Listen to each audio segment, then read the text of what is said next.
everybody. Here we are, Tuesday, April 14th, 2026. How are you? Hopefully doing well. If you want to get a hold of me, you can over at 208-535-1015. Victor was telling me this morning that the phones were going like crazy during his morning show. Maybe it's because people are now inspired to call in because they're eager to play the K-Bear 101 Secret Sound powered by the Advocates. If you were tuned in this morning at 7:05, you would know the times we're going to play the Secret Sound today. We already did it once. There's going to be another time, potentially here soon, not right now, but potentially here soon, where you could potentially win $376 thanks to the Advocates injury attorneys. If caller 20 guesses it incorrectly at some point this afternoon, it'll surpass $400. That's a lot of money. A lot of money there. And it could keep going all the way through the end of the month because this is a very difficult sound. Make sure, by the way, to check out all the incorrect guesses through the form on the app. There's the Secret Sound form right there on the menu. It'll take you directly to all the different incorrect guesses, how much money's in the prize pot, and also the form for us to call you, which I'm going to do also at some point this afternoon. I might even give away another pair of tickets to go see Papa Roach, Set It Off, and Autumn Kings. Listen out for back-to-back tracks from any one of those three bands. Don't just hear one of their songs and then try calling in going, is this the second song? Somebody just tried doing that during the 1 p.m. hour. Excuse me, I had a burp there for a second. During the 1 p.m. hour, their latest track, Wake Up Calling, is in rotation, Papa Roach. And so when that played, a few people tried calling in and tried seeing if that was the second song. Nope, has to be back-to-back tracks, and it can't be separated either. It has to be like one song plays, and then the next song from that same artist plays. Somebody yesterday tried saying, hey, I thought I heard a Papa Roach track earlier this morning, and now I'm hearing one now. Am I caller 20? No, it's not how back-to-back works. I'm just clarifying that for you, all right?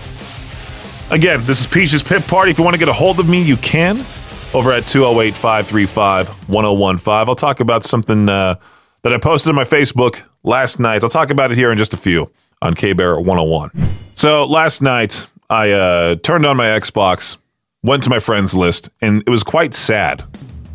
I don't know if I have a lot of friends on my friends list that just don't appear online anymore, or if they just haven't turned on their Xbox in like 400-something days. Don't you hate seeing that person that used to hang out with all the time online? Now it says last online 500 plus days ago or whatever. I looked at my friends list. I have a lot of people on there. I've deleted a lot of people over the years, but overall it's always been a lot. And I think I had it narrowed down to about 80 people, which is still a lot of people, right? But it was even bigger before. And I was deleting all these people back then who hadn't hopped online in like over a year or so.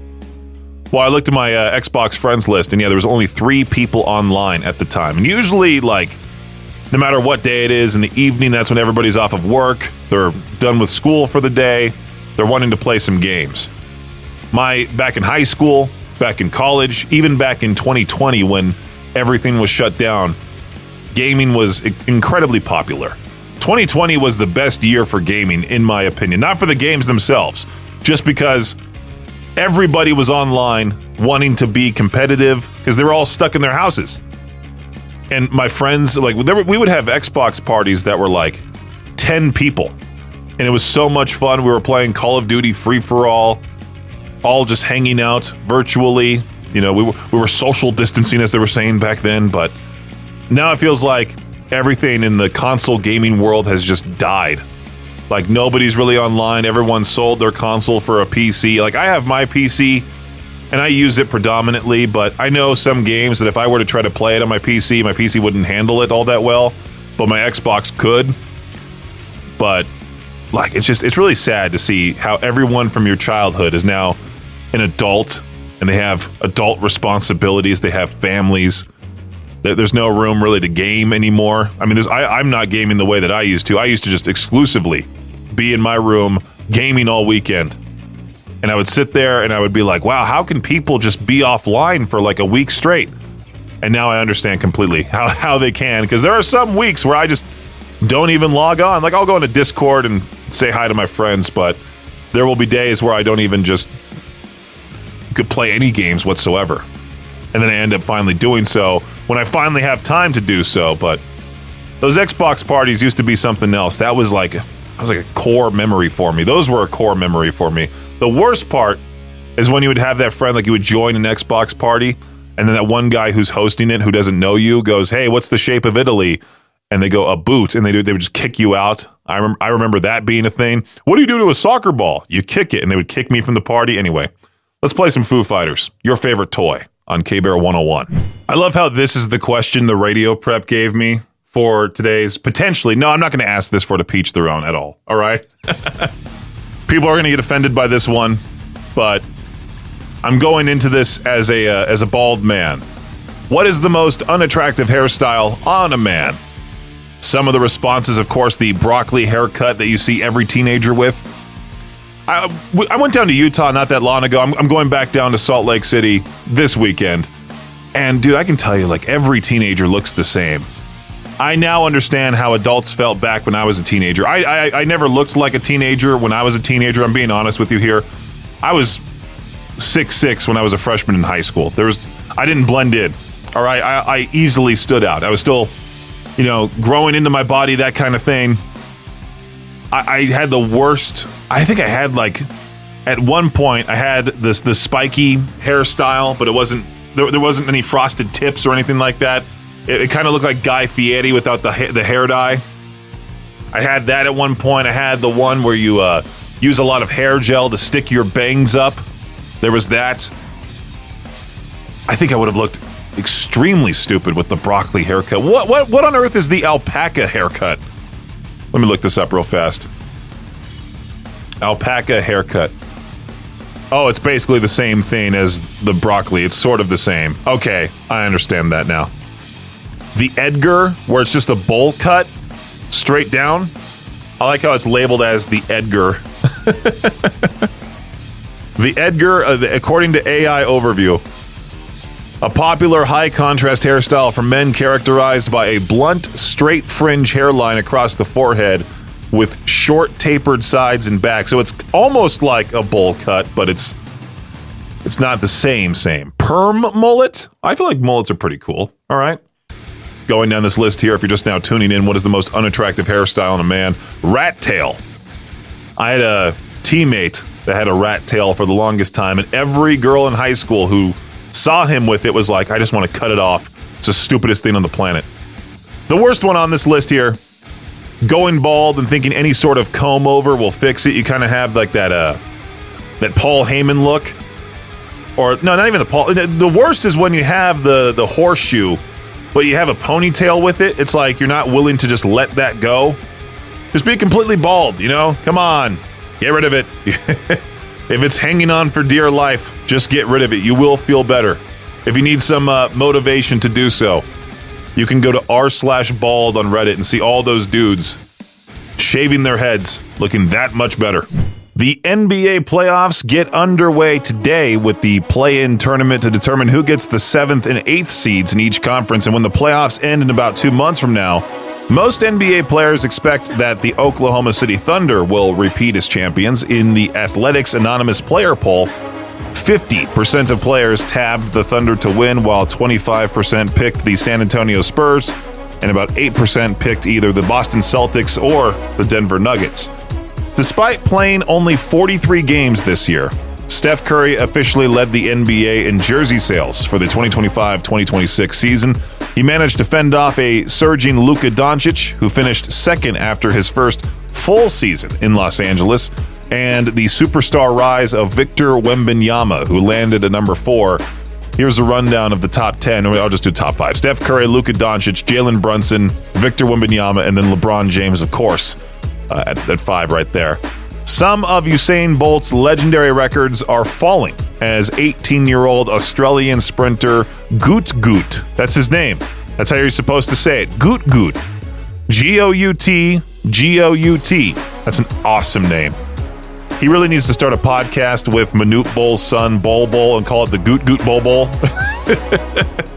Goot Goot just ran the 200-meter dash in 19.67 seconds. That surpasses Bolt's best ever time in that age bracket, 19.93, and set a new world U20 record.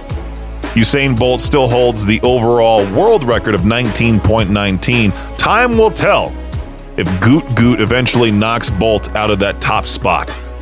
That does it for your Shot Clock Sports Update right here on K-Bear 101. Peach's Pit Party on K-Bear 101. There is nothing more disheartening than when you go to your closet and you start seeing all these clothes that at one point you wore, but now you're just too big for them, and you're kind of hoping, you kind of feel like that dude that's balding. You're like, okay, maybe if I just keep holding on, it won't look that bad. And then finally, once that guy shaves his head, boom, he looks so much better bald. When you have that closet full of clothes that you're just hanging on to because you're waiting for that day that you're going to lose all that weight and you'll be able to fit in them again, just toss them, man. If they've been sitting there for more than 6 months, if they've been in there for a year, toss them out. I've had these shirts in my closet for the longest time. They're all 2XL, and I wear a 3XL tee. And I love this size because it gives me the length of the t-shirt that I need. So wearing a regular, like, 3XL even is ruined for me. I can't imagine trying to squeeze into a 2XL again. I love the 3XL tees. I just love going to, like, JCPenney, getting these blank shirts that are 3XL tees. They fit so comfortably. It's better than when, like, you're sitting there, because I have a long torso. Talked about that before. I'm like all torso, no legs. It's better to, like, when you're sitting there, you're not showing off your butt to people because your shirt's not long enough, you know? You get that plumber's crack going on. I just spent the last, yesterday? Was it yesterday? No, it was the day before. It was on Sunday. I spent like an hour just going through my closet, getting rid of almost all of my clothes, getting rid of all the old t-shirts, pants, shorts, even tank tops that I had in there. They're all in trash bags now. I'm going to donate them, give them to, like, Goodwill or something. But now that my closet's empty, it gives you the urge to go out and buy clothes, and it's like, well, I don't really have the money to do that. I'll just survive with what I have now, and over time, buy a shirt or two with every paycheck, and all of a sudden, boom, a brand new closet. You know, spring cleaning. I don't know why I decided to talk about this out of all things. I apologize. Let's do some Nine Inch Nails now. As live as you need me to be on K-Bear 101. Peach's Pit Party on K-Bear 101. I saw this post, immediately thought of the Cartnarks. I'm wondering how Agent Sebastian, I wonder what he thinks about this. It's a common sight to see abandoned shopping carts near grocery stores, hence why the Cartnarks exist. If you've never heard of the Cartnarks, do yourself a favor and look them up next time you're on Instagram, TikTok, YouTube. Narc is spelled N-A-R-C-S, or that's Narcs, you know, just in case you needed help with that. Cartnarks. This guy, Seabass, who's on the radio show, The Woody Show, he started this years ago, and it's become like this whole thing that he travels to these different grocery store parking lots across the country and finds people who don't put their cart back at the cart corral. And then he doesn't really harass them. He just goes, hey, why didn't you put your cart back? And then usually the person has some lousy excuse like, oh, the grocery store has people for that. And then it becomes this whole, like, fight for the most part between him and the people. And it's like you spend all this energy just fighting with Agent Seabass when you should just return the cart in the first place. It's the first thing I do every single time. I'll unload the groceries in the car, put it right back into the cart corral. That's it. I'm not one of those people making up excuses. Wasn't there that video of that one lady who was like, I'm never returning my cart back to the cart corral because I have kids in the car? She said something like that. I forgot exactly what it was. But I was reading something here about how in Nashville, Tennessee, this Tennessee bill could let companies off the hook for abandoned shopping carts across the country. Some cities have chosen to punish businesses if someone takes their shopping cart and abandons it. In 2025, Hendersonville leaders talked about penalizing businesses for carts that were taken or stolen. One city alderman proposed impounding those carts, giving companies 30 days to retrieve them for free before fines kicked in. That makes no sense, because why punish the store when you can't really control all the customers that come in, really? I mean, I've never seen the point in taking the shopping cart from a store Didn't they used to have those things on the wheels where, like, if you went past a certain point, the boot would come down and you wouldn't be able to move the wheel? Do they not have those anymore? Or are people just actually carrying shopping carts with them wherever they want them, I guess? Because, LA's a dump. I've been there many times, and I've seen those people just with shopping carts from, like, Target. I wonder if they just take those boots off. Is that what they do? They have, like, they have some tools there to take it off. They're going through that much effort just to steal a shopping cart out of all things? Really? Wow. All right. Well, I guess there's that. The workplace environment is just downright awful when your coworker dies in front of you and then you just go, hey, you know what? We need to keep working. Yep, that's what happened with this Amazon worker, died on the warehouse floor. The colleagues continue working around his body saying, hey, let's get back to work. The worker collapsed, just simply right there on the floor. He reportedly laid there unattended for over an hour. While others continued working around him, the man is believed to have died on Monday, April 6th. He was reportedly 46 years old. The report further claimed that workers were instructed to continue operations for more than an hour after the incident. Employees continued fetching totes, picking items off the shelves, loading packages onto trucks while the man's body remained right there on the floor. It is also alleged that top managers did not halt operations immediately following the incident. Isn't that sad? Supervisor told the employees just turn around and not look. Wow. Yeah, that's awful. Some of these workplaces, man, it's just downright sad to see what comes out of them. I don't know if these have been fake on my Reddit feed or if these have been actual emails that I've been seeing where these managers are sending these just downright awful emails. Like, not awful as in, like, they're berating them. Actually, they are berating them, but they're not insulting them.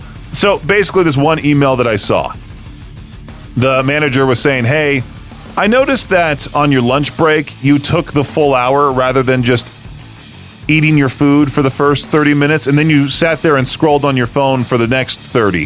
Why not come back to the office and work some more to, take advantage of that 30-minute extra time because you already finished your food? There's no need to sit there and doom scroll, right? It has my blood boiling just thinking about it. Could you imagine, like, this is like somebody's dad just went into cardiac arrest and passed away? Nobody does a single thing. There's just a corpse there. Nobody helps at all. They just continue working. This is America. I remember tearing up hearing that song at my 5th grade graduation. Green Day, Good Riddance, Time of Your Life. It's Peaches here, and we still got the K-Bear 101 Secret Sound powered by the Advocates going on. That's right. $401 up for grabs. Tune in tomorrow morning. Or is it 401? It might be something different now. I lost track. It's on the page there, all right? We add $25 each time someone guesses it incorrectly. You can find all the incorrect guesses on that same page through the form on the K-Bear 101 app. Open up the menu, click on Secret Sound. It takes you right to it. There's the exact amount in the jackpot. There's the incorrect guesses. And also there's the, what's the word I'm looking for? The form. The form for us to call you. If you don't answer the first time, we'll just move on to somebody else. So you got to answer the phone if you see 208-535-1015 calling you. And then tune in tomorrow morning, 7:05. That's when Victor will give you the hours we'll play tomorrow. The K-Bear 101 Secret Sound powered by the Advocates. One person going away with all that cash. Here's I Prevail right now. Violent Nature on K-Bear 101. There's so many questions that I have about the future. I sent Victor this article this morning about how Mark Zuckerberg is trying to clone himself so that way his clone can do all the stuff like attend meetings, all the tedious stuff that Marky Mark doesn't really want to do. And so I was thinking, I'm like, will this be normalized in the future? Are we going to have issues with people sending their clones to places and the clones are getting that person in trouble kind of thing? We've seen plenty of cartoons about this kind of thing, like Stewie cloning Brian, and the clone of Brian's all stupid. Stewie clones himself in that episode too in Family Guy, and his clone's also dumb as well, and they both like melt for some reason, so they become like just a puddle of flesh towards the end. It's a disturbing episode, but I was just thinking, I'm like, what if like there's like this the future of dating, and some guy sends his clone to go on a date with a girl that he's like just somewhat interested in. Will that date try to, hook up with that guy? And then the real guy steps in and goes, whoa, that's my clone. You should come with me instead. I'm the same person. It's going to be this weird thing. You got clone fished or something like that. I don't know. The future's weird, like I've been talking about. Mafra right there covering Doomed from Bring Me the Horizon, of course. And, well, people are accusing her of being AI, and I can see why, because there's really nothing about her outside of her vocal covers. But to me, when I watch her videos of her performing these songs like Doomed or the Plot News Silence, she looks like a real person. I think she looks like a real person. But who knows? Maybe that person's just using AI, the best AI possible to make this person real. I'm not exactly sure. Victor was just talking to me on the noon hour of Madness and Mayhem yesterday. He told me that a record rep called him talking about the songs we play, and the record rep was like, "You guys play Mafra?" And she thought she was AI, and I personally don't think so. But you would think, though, if Mafra wasn't AI, that she would do this like sit-down video and go, "Hi guys, I'm real. As you can see, here's me going to the grocery store," or something like that. Or maybe she can film herself freaking out at Subway. This Florida woman I'm going to talk about here for today is What the Headline. Her name's, how do you say this name? Yesterday, was it yesterday that I had some guy named Travis Peachy? That was the suspect in Pennsylvania. This person, Imunique, I''MUNIQUE, Imunique Clark, ordered a Subway sandwich online using rewards points, but came back angry, saying it was made wrong and demanding a new one. When employees refused, police say she shoved equipment off the counter, dumped trays of cookies onto the floor. The whole thing was caught on camera, obviously. Officers identified Clark because she used her real name and phone number on the order. She was later arrested on a criminal mischief charge and released on bond. She would seem like the type to just be like, "Well, I feel like that was properly justified. They put peppers on my sandwich." If I ever get a Subway sandwich and they just add something extra onto the sandwich, good for me. That's a lucky day, huh? I don't know what topping at Subway I would be angry at if they just randomly added it to my sandwich. I think they added jalapenos to my sandwich last time. As a matter of fact, now that I'm thinking about it, I think they did, and they weren't supposed to. But you know what? I thought it was a great thing. All right? I don't like this headline either. Unique woman gets fresh at Subway. Oh, I see what I see what they did with the beginning part, but gets fresh at Subway. That feels like a stretch. Anyway, that's today's What the Headline right here on K-Bear 101. Just a reminder that this Friday, Victor is going to be at Pony Express Car Wash, their new location on Northgate Mile. He'll be there from 11 a.m. to 1 p.m. So if you can go over on your lunch break, get your car cleaned. I believe Pony Express is doing that deal literally right now, where you could pay $10 a month for the first 3 months of a membership with them, which is awesome because, any single time I park my car at my place, or at work, I should say, it always gets pooped on by the birds. Literally happened to me on my lunch break today that some bird pooped right there on my windshield. I already have a membership to Pony Express. I just pull right on up, get my car washed, drive away, boom, there we go. I just get in, the arm goes up, I get my car washed. You get to see the pretty lights in the show that come with the car wash. Maybe your kids will get freaked out by it. Make sure to, let them know, hey, we're about to go through the car wash, that kind of thing. But Victor, by the way, I'm just going to go back to talking about this before I start diving deep into car washes. Victor is going to be at the Pony Express Car Wash, Northgate Mile, their brand new location, 11 a.m. to 1 p.m. this Friday. He'll have a pair of tickets for Papa Roach, Set It Off, and Autumn Kings up for grabs. And the only way to enter for that pair of tickets is to show up to the car wash, come say what's up to him, fill out the form, and boom, your name goes in that box. K-Bear 101 presents Papa Roach, Autumn Kings, Set It Off live at the Portneuf Health Trust Amphitheater in Pocatello on July 23rd. It's going to be a great show. And you could win those tickets just by simply showing up to a brand new car wash location on your lunch break. Again, this Friday, Victor will be there 11 to 1. Here's Living Dead Girl Survival Mode on K-Bear 101. This question pops up quite a lot. I stopped asking it for To Peach Their Own because it's just like, hey, name every band ever. But then you get that small, loud crowd that keeps yelling, Sleep Token, Sleep Token, I don't understand the hype. You know, that whole thing? This question that I'm talking about, what is a band no one will ever convince you is good? There are so many bands out there, but the Sleep Token haters, they love to just to rag on Sleep Token. And you know what's funny?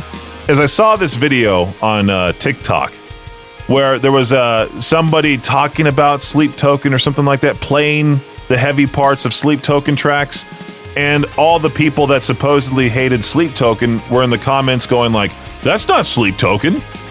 I've never heard Sleep Token release anything like that. It's like, that is Sleep Token. What are you talking about?